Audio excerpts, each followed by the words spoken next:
đã đó chụp đùa lắm mốt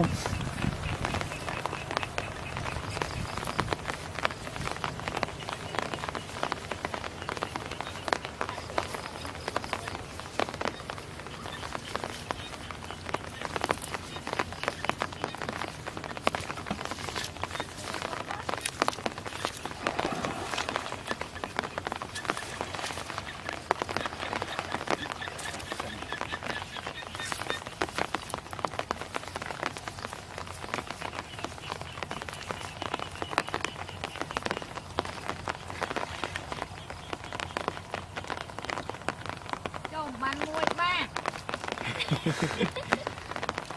bạn nuôi bạn hai giờ ông đã sẵn rồi nè giờ ông đã sẵn rồi chăm tôi cho một cái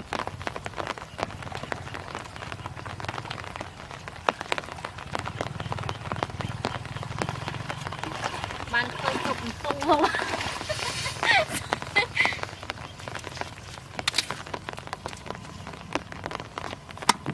thôi đã nói lột được cao cho được bạn là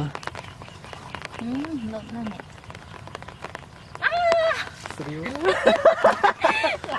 mấy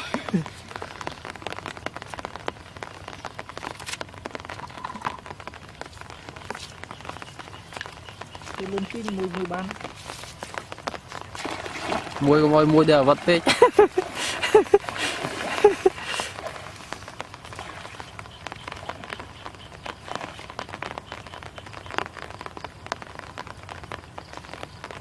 tốt đất đó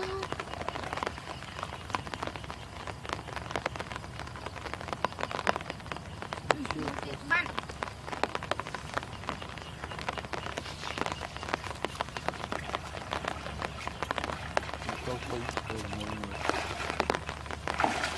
tung mì chốt phí thế không bằng cái bột nó mà hút cái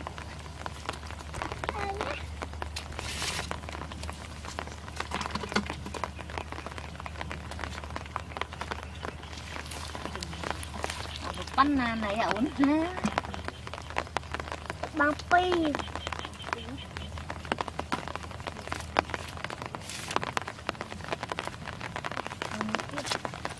mua tiếp bao mua đây đó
cái quá dữ cái độc hô quá vậy đi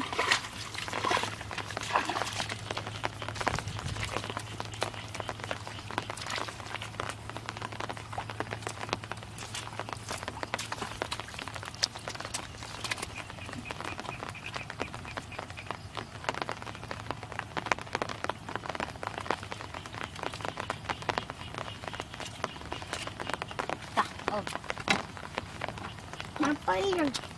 phi nữa hả ngon mà phi